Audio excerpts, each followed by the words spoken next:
ಆತ್ಮೀಯರಾದಂಥ auto ಮೂರ್ತಿ ಅಂತ ನೀವು ಹಿಂದೆ ಪೇಪರ್ನಲ್ಲಿ ನೋಡಿರ್ಬೋದು. ಅವರ ಮುಖಾನ ಅವರು ಆಟೋ ಓಡಿಸ್ತಿದ್ದವರು. ಯಾರೋ ಹೆಣ್ಮಗು ಏನೋ ತಮ್ಮ ಪರ್ಸ್ನ ಬಿಟ್ಟು ಹೋದಾಗ ಅದನ್ನು ತಗೊಂಡೋಗಿ ಪೊಲೀಸ್ ಸ್ಟೇಷನ್ಗೆ ಕೊಟ್ಟು ಅದನ್ನು ತಲುಪಿಸೋ ಹಾಗೆ ಮಾಡಿದವರು. ಅದಕ್ಕೆ ಕಮಿಷನರ್ ಅವರಿಗೆ ಅರ್ಹಪತ ಒಂದು ಅಭಿನಂದನಾ ಪತ್ರನೂ ಅವರಿಗೆ ಕೊಟ್ಟಿದ್ದಾರೆ.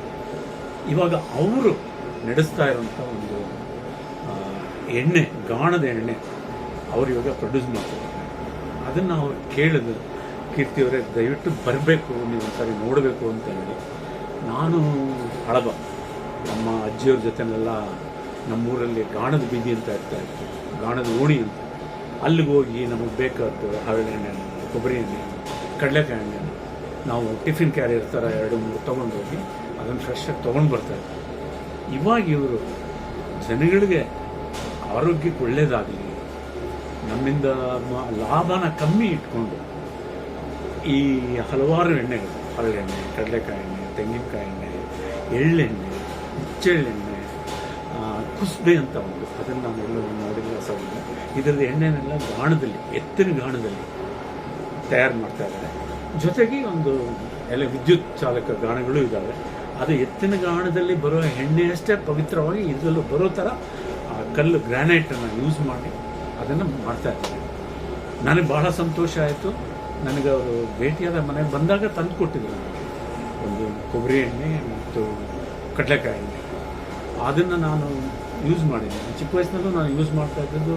ಅದು ತಲೆಗಾಗಲಿ, ಸ್ನಾನ ಮಾಡೋಕ್ಕಾಗಲಿ, ಇದಕ್ಕೆ ಕೊಬ್ಬರಿ ಎಣ್ಣೆ ಹಚ್ಕೊಂಡು ನಾವೆಲ್ಲ ಇದು ಮಾಡ್ತಾಯಿದ್ವಿ. ವಾರಕ್ಕೊಂದ್ಸಾರಿ ನಮ್ಮ ಅಜ್ಜಿಯವರು ತಲೆಗೆ ಹರಳೆಣ್ಣೆ ಹಾಕಿ ಚೆನ್ನಾಗಿ ಮಸಾಜ್ ಮಾಡಿ, ಒಕ್ಕಲಿಕ್ಕೆಲ್ಲ ಹಾಕಿ ಅದು ಹರಳೆ ಎಲೆ ಇಟ್ಟು ಅದನ್ನು ಏನಾದರೂ ಹೀಟ್ ಹೆಚ್ಚಾಗಿದ್ದರೆ ಅದೆಲ್ಲ ಅಬ್ಸರ್ವ್ ಮಾಡೋ ಥರ ಮಾಡಿ ಇದು ಮಾಡ್ತಾಯಿದ್ರು.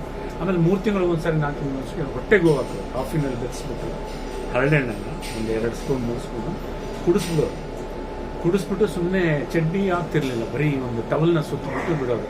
ಯಾಕಂದರೆ ಹೊಟ್ಟೆ ಕ್ಲೀನಾಗಿ ಅದ್ರ ಒಂಥರ ಡ್ರೈನೇಜ್ ಥರ ಎಲ್ಲ ಹೆಂಗಂದ್ರೆ ಹಂಗೆ ಹೊಡೋದು ಕುಂತ್ಕೊಳ್ಳೋದು ಬಾತ್ರೂಮ್ನಲ್ಲಿ.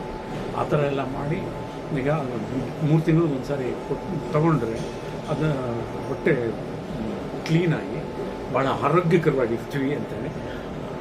ಅದೇ ಕಾರಣ ಇರ್ಬೋದು ನಾನು ಇವಾಗಲೂ ನಿಮ್ಮ ದೃಷ್ಟಿನಲ್ಲಿ ಆರೋಗ್ಯವಾಗಿದೆ. ಸುಮಾರು ಜನ ಕೇಳ್ತಾರೆ, ಕೀರ್ತಿ ಸರ್ ನಿಮ್ಮ ಸೀಕ್ರೆಟ್ ಅಂದರೆ ನಿಮ್ಮ ಆರೋಗ್ಯದ ಸೀಕ್ರೆಟ್ ಹೇಳಿ ಸರ್ ನಮಗೆ ಅಂತೇಳಿ. ನಾನು ಹೇಳ್ತೀನಿ ಈ ಥರ ಸ್ವಲ್ಪ ಆದಷ್ಟು ಹೊಟ್ಟೆ ತುಂಬೋದಕ್ಕಿಂತ ಜೀವಂತವಾಗಿರೋದಕ್ಕೆ ಎಷ್ಟು ಬೇಕೋ ಅಷ್ಟು ಮಾತ್ರ ಅದರಲ್ಲೂ ಸ್ವಲ್ಪ ಸೊಪ್ಪು, ತರಕಾರಿ ಸ್ವಲ್ಪ ಜಾಸ್ತಿ ತಿನ್ಕೊಂಡು, ಯಾವ ಹವ್ಯಾಸಗಳನ್ನು ದಾಸನಾಗಿದೆ, ಯಾವುದಕ್ಕೂ ಮಡಿವಂತಿಕೆ ಇಲ್ಲದಾಗೆ ಬ್ಯಾಲೆನ್ಸ್ಡ್ ಡಯಟ್ ಮಾಡ್ಕೊಂಡು ಬಿಡೋದೆ ಯು ಕ್ಯಾನ್ ಆಲ್ಸೋ ಫಾಲೋ ಅಂತ ಹೇಳ್ತಾ ಇರ್ತೀನಿ. ಈಗ ಅವರು ನಿಮ್ಮ ಮನೆಗೆ ಡೋರ್ ಡೆಲಿವರಿ ಕೊಡ್ತಾರೆ. ನೀವು ಬೇಕಾದರೆ ಫಸ್ಟ್ ಟೈಮು ಬನ್ನಿ, ಈ ನಮ್ಮ ಆಯಿಲ್ ಕಾರ್ಖಾನೆಗೆ ಬಂದು ನೋಡಿ ಎಷ್ಟು ಶುದ್ಧವಾಗಿಟ್ಟಿದ್ದಾರೆ, ಹೇಗೆಲ್ಲ ಮಾಡ್ತಾರೆ, ತಯಾರು ಮಾಡ್ತಾರೆ. ಅದನ್ನು ನಿಮ್ಮ ಕಣ್ಣಾರೆ ನೋಡಿ ನಿಮ್ಗೆ ಏನು ಬೇಕೋ ಅದನ್ನು ಕೊಂಡ್ಕೊಂಡು ಉಪಯೋಗಿಸಿ ಒಂದ್ಸಾರಿ. ನಿಮಗೆ ತೃಪ್ತಿಯಾಗಿ ತಲೆಗೆ ಹಾಕ್ಕೊಂಡಾಗಿರ್ಬೋದು, ಕಣ್ಣಿನ ಮೇಲೂ ಮುಖಕ್ಕೆ ಮಸಾಜ್ ಮಾಡ್ಕೊಂಡಾಗಿರ್ಬೋದು, ನಿಮಗೆ ತೃಪ್ತಿ ಆದಮೇಲೆ ಅವ್ರ ನಂಬರ್ ತೊಗೊಂಡು ನೀವು ಯಾವಾಗ ಬೇಕಾದರೂ ಎಷ್ಟು ಬೇಕಾದರೂ, ಅದು 1 ಲೀಟ್ರಲ್ಲಿ, 5 ಲೀಟ್ರಲ್ಲಿ, 10 ಲೀಟ್ರಲ್ಲಿ, ಅದು ಟಿನ್ನಲ್ಲಿರ್ಬೋದು, ಬಾಟಲ್ನಲ್ಲಿರ್ಬೋದು, ಅದನ್ನು ನಿಮಗೆ ನಿಮ್ಮ ಮನೆ ಬಾಗಿಲಿಗೆ ಒಂದು ಕನಿಷ್ಠ ಇದು ಅಂತ ಟ್ರಾನ್ಸ್ಪೋರ್ಟ್ ಚಾರ್ಜ್ ಅಂತ ಹಾಕಿ ಅದನ್ನು ಹೇಳ್ತೀನಿ. ಈಗ ನನಗೆ ಹೇಳಿದ್ದವರು ಒಂದು 2 ಲೀಟ್ರು 3 ಲೀಟ್ರು ಯಾರಾದರೂ ಕೇಳಿದರೆ ನಮ್ಮವ್ರು ನಾವು ಸಪ್ಲೈ ಮಾಡ್ತೀವಿ ಸರ್, ಅದಕ್ಕೊಂದು ನಾಮಿನಲ್ ಒಂದು 100 ರೂಪಾಯಿ ಚಾರ್ಜ್ ಮಾಡ್ತೀವಿ ಇಲ್ಲಿ ಹತ್ತಿರದಲ್ಲಾದರೆ.